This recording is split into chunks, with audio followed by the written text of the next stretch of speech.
Let's hear from the coach. This is Behind the Beard with Bobby Smirniotis, Forge FC head coach and sporting director. Now, the woman who takes us there, here's Mackenzie Barwell on the Forge Audio Network.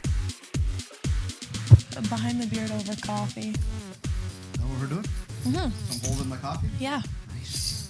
It's better when it's warm. It is, yeah. We're not going to leave it. Wow, this is good. You don't have a fancy glass? I don't have a fancy glass, but that's okay. No milk. There's no milk. Is there? There's Maybe milk in I'm there. just used to the ratio being crazy. You got a proper proportion. This is what the ratio should be. Yes, that's it. Okay. You're supposed to taste the espresso. Mm-hmm. Right. Which I do. It's There very you go. good. Thank you, Bobby. Okay. Make sure you don't spill the coffee in my Yeah, cup. that would be... Whoa. I've treated this office with nothing but respect. That is true. First things You first. look in there in case I had left anything down there. Okay, I moved like 2 things the last episode. I just moved it was like Just dirty checking. socks and shoes. I'm observant. Yeah, that's the first thing he said when he sat down. He's like, "Oh, you moved some of my things around." Well, when things aren't in their place, I can usually tell. There's barely anything in this office, honestly, so it makes sense. There's some memorabilia on my desk. There is. 2 soccer balls. Where's that beaten up one? It's usually in here. Yeah, It's in there. okay. It's hiding in there. We need to do one day like a tour of the What do we got going on shelf. here? Yeah. A lot of wine, Forge wine Which is so random. from year 1, inaugural season. We have Forge beer, Forge beer and 2021 wine. limited edition, and some soccer balls from A lot of CONCACAF. beverages involved in today's episode. Yes, some other beverages in this one here. We'll keep it close. We'll keep those ones there. We'll save that one for a later episode. Did your kids like the beards? Yes. Did they take any home? There's a few roaming around the house, that's for sure. There's a few roaming around my house. Yes, there's not just 2. Which is, oh, really? Well, you did show me the picture of your parents. Yeah. They brought them back to London, so now my sister got a hold of it, my entire family. So you're not the only household with those. Neighbors are asking some questions. No, actually, they're like, why? Yeah, it doesn't make sense. So yeah, you have some, they took Yes. multiple home. I think you need to keep some of those for the future. Halloween, like we said. You never know. Maybe the beard goes away one day. No, don't joke about that. That's not funny. Okay. That's the end of that. That's the end of that combo. Okay. But seriously, though, congratulations. 150 matches. Thank you. Now you can start keeping track, starting from Yes. 150. Probably Get won't. the tally going. Probably won't. Okay, today's episode, here's what you can expect. We'll talk about Valour this weekend. We'll recap a little bit, as per usual, on the matchup against Cavalry, and then talk playoff format a little later. But I want to start with that game against Cavalry. Obviously, a 0-0 draw there, but a solid performance from Forge, more specifically on the defensive end as well. I talked to some of the players recently, and a lot of them have emphasized the importance of consistency and having, dominance on both sides of the ball, both attacking and defending, of course. So would you say that this past match is kind of an example of one of those games? Yeah, I think the past few matches have been that where we've been excellent in our defensive work. We're a team that may be on 9 or 10 shutouts, but we've also given up more goals than we have last year. Mm-hmm. So they've come in bunches. So it's important in games to be able to, one, make sure you neutralize your opponent and then allow your attack to go to work, especially in these games as they become a little bit more important down the stretch and as you start gearing up for the playoffs and where it's one game and everything gets decided. Yeah. Kevaughn got his professional debut, which is very exciting. I think I might have shrieked, actually, from the press box when I saw that. But obviously he's on that developmental contract, so he's got 3 games with Forge. I'm wondering kind of what the decision process looks like in deciding to play him and what he brings to the field when he's on. So first of all, he gets a maximum of 6 games. So it can happen over 2 periods. So he gets a maximum of 6. Oh, okay. So Yeah. you can Yes. renew the contract. Renewable. Okay. Right. So they have a maximum of 6 games within the season. He's been a player who's been training with us all the summer and even going into preseason. He's had a lot of time here, obviously playing down the road at Sigma and League One, and we've been following him closely. And he's doing an excellent job in training. And if he keeps things up, I think he'll have a bright future. And he's gotten into the game because he deserves it. His performances have been very good, and we think that he'll also be somebody that we may see in these next few games as well. Okay, thank you for fact-checking me on that one. No, that's your job. That's your job. It. I really thought I came in with a stat there. You had it, huh? You looked it up? Yeah. It's renewable, though. Okay. Like you said, coming from Sigma, he's the 31st Forge player now. Another stat for you. That one I can confirm. 31. Yeah. So what can you say about how playing in League One prepares players coming into the CPL? Yeah, it's quite a number when you just say that, 31 players. I think, it shows to the quality of work being done at the different levels of the game. Obviously, Sigma has been a very important piece of players moving through the pipeline, something that we're growing here now with our partnership with Hamilton United, and we hopefully want to replicate that as we get ourselves moving with that. And League One is a great platform for the players. It's a competitive platform. Teams are playing to win. Teams are playing for an opportunity to play against us and other squads in the Canadian Championship. With Sigma, the team is quite younger to give opportunities to players like KJ, like Kevaughn to play, and other ones. We know we've got a couple other young guys in here training with us, and it's been an excellent platform for players. You look at guys like Noah Jensen, Malcolm Duncan, and you go back to our original cast of Tristan Henry and Dom Samuel. They've all made the leap from there, and it's been a great pipeline, not only for us here at Forge, but I think for the league.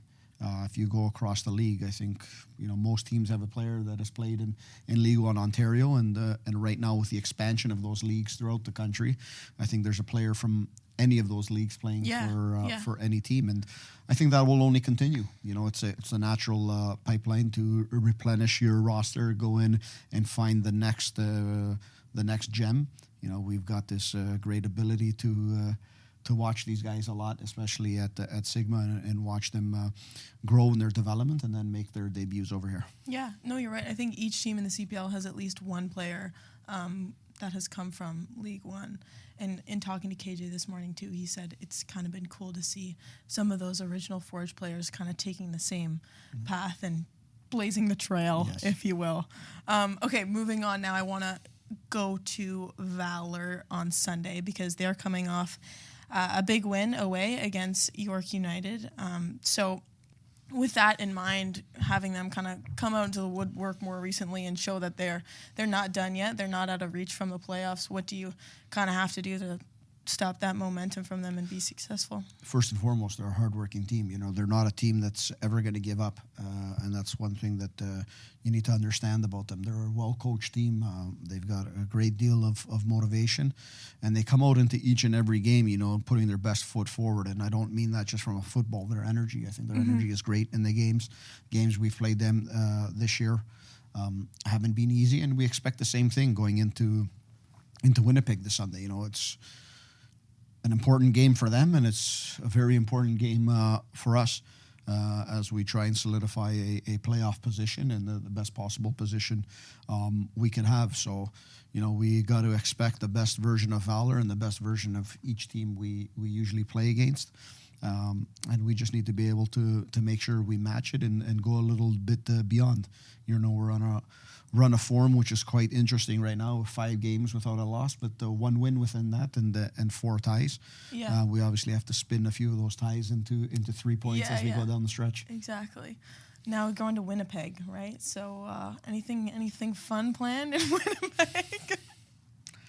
I think we get there in the evening. We play at 1:00, and there's a flight out at 6:00 after the game to get back home. Good times. Saturday you fly out? Saturday we fly out. Sunday's the game. We get back quickly because we have I guess not a quick turnaround, but less than a week turnaround for the Saturday game. So in those situations, when we can, we like to play the game and fly directly right out. So we'll miss any fun in Winnipeg.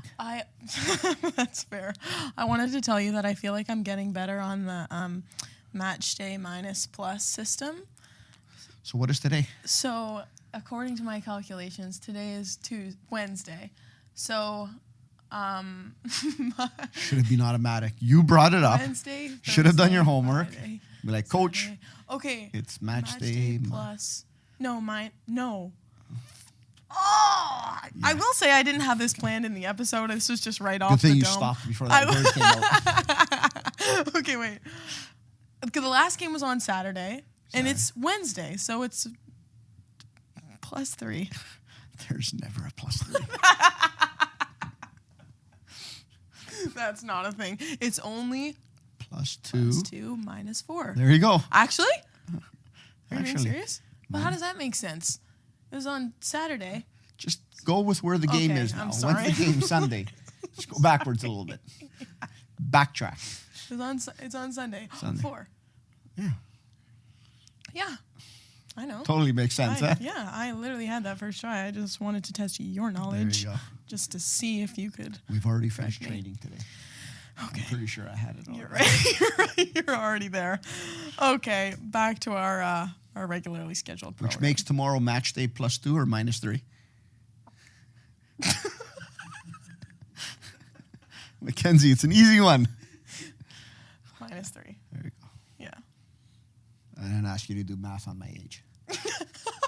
We are not doing that again. No. Oh my gosh, I'm not mentally prepared for that. Okay. Playoff format. Playoff Let's talk format. about it. I Yes. know we had a brief conversation about it a couple weeks ago, but admittedly, I honestly didn't realize how different the structure has been in previous years. In talking to Nico about it, I just realized how different and like the evolution of It's been it. different every year. Every single year. Every yeah. single year. So, can you touch on some of the opportunities, but also like challenges that come with this 5 team format? I think this year it's made it more exciting for the fans, more exciting for the league. You know, you're adding an extra team. Which usually means the games are more meaningful as you're getting towards the end. And I think as a league, you want that. As teams, you just want to secure a playoff spot as quickly as possible. Sometimes you can do that quicker, and sometimes it comes later. And that's the beauty of the playoffs. You know, we have a system in our league where the champion comes from the playoff system, and you can finish at the top of the standings or you can finish 5th, and everyone's kind of got an equal chance of becoming champion. Now this year, the unique thing is it's a lot harder for a team that's finishing 5th to get there, because they'll have to play 1, 2, 3, 4 games. Right, as opposed to those top As opposed to the top 2 teams, which to make the final would be 2 games. So it's less rest for a team that finishes lower in the standings, and more condensed games. But I think that's exciting. It gives, for the most part, I believe, all but the 5th place team gets a home game in the playoffs. I think, which is important in growing the game in all of the markets. In our league, and it's exciting. Again, it's something different. As I always say, give us the path to the North Star Shield at the beginning of the year, and we'll try and figure out our best way to get there. And that's what we'll do again this year. Yeah, and I guess, based on how the season's gone, it doesn't necessarily, just because you have a little bit of a longer way to get to the final in that 5th place spot doesn't mean that, your chances are completely eliminated, because we've seen teams from the bottom of the league just... Yeah, we've seen various things. You look at 2021 and the year where we've lost. 2021, we've lost in the final. And that year, and Pacific was 3rd place in the standings. Right. But they're the champion of CPL in 2021, and that's not the best thing for us that year. But that's the beauty of the game. Yeah. And that's the beauty of playoff formats and crowning a champion that way. It's it comes into basically a new season. So for us, there's 4 games to go right now. It's we want to finish as high as possible. Everything is still possible until anyone really solidifies a first place position. Yeah. And then we go from there, and we go into a part of the season that we want to be in. We still have work to get there, but if we get there, we know it's a part of the year that we seem to enjoy as a club. Anything can happen now. That's it. Before we finish up, there was one other question I wanted to ask you, because you look scared. The eyebrow furrow. Okay. It was more of my coffee's running out. Yeah, No. I think a lot of this episode is us going to be like slurping. You were mid-question. I know. That was my bad. Coffee goes during the pause, no? Before and after. Yeah, you're right. That's a bad interview thing on my part. Anyways. Maybe I'm just becoming a good host. I think you are, honestly. Maybe next week we reverse. You always say that, though. No. And then you never follow through, so. True. It's because I usually forget. Someone's got to call you out. Yeah, you don't even remember the interview's happening. I just show up at 12:30 on a Wednesday. Last week they were sitting in here for 10 minutes while I was somewhere else. you walk in, you're like, Mackenzie, we have 10 minutes to do this. Let's get it done. I said it with a smile. You did. Yeah. You did it with a serious face. Right. Anyways, today's a little bit more relaxed, which is nice because I reminded you an hour before. Yeah, it's okay. I just have another meeting coming up. Oh, gosh. Okay, last question. Something I'm going to ask Woobs this afternoon in my interview with him. Best piece of advice that you've ever received. Doesn't even have to be soccer related, but this is just to finish it off. Best piece of advice I've ever received. Oh. I was writing some questions this morning, and I was like, I wonder what Bobby's response would be to that. I'll go back to something my father told me when I was young. It was a great piece of advice, and my father is immigrated to Canada in 1969. Not formally educated, did very well in his business over here and so on. But he told me something when I was young that I always kept in my mind, and he said, I never graduated from university, but it's your responsibility to graduate from two. And I asked him, what are the two universities? So I'm like, oh man, this is going to take a long time. Yeah. And there was always, you'll go to the proper university and get a degree, and you must also graduate from the university of the street. And what he meant by that was understanding how to get around, understanding how to communicate with people, understanding how to do things on a daily basis that everyone needs to do. Not just because you're educated and so on, how you get around. And I think that's helped me out a lot in my life. Yeah, the book smarts and the street smarts. Yes. I didn't know there was a university for the street, though. There you go. I asked him years later. He said I graduated. So. Oh, nice! Congrats! You passed. I did a great job. Traveled the world on my own. Did everything like that. So he said you've figured it out. Sheesh. Another bit of advice he told me when I was, I think, 17. Picked up my suitcases and went over to Greece to become a professional footballer. And he basically told me, you don't have to call every day. You don't have to call everything. Figure it out. If you need something, call. If not, leave me alone. No worries. Yeah, it was never a suggestion of leave me alone. Yes. It's the street smarts. Right. You figured it out. Right. Told me you graduated. You're good. And then you came back and you said... Or maybe it was like if I called him, it would be like about money or something. That's what I... He's like, don't call me. Yeah, exactly. Okay, but in hindsight, you're good. Passed. Did all right. Jeez, I should ask my parents if I passed. Yeah. What do you think? You're doing a good job. Based on this interview? You're doing a good job. I got the coffee.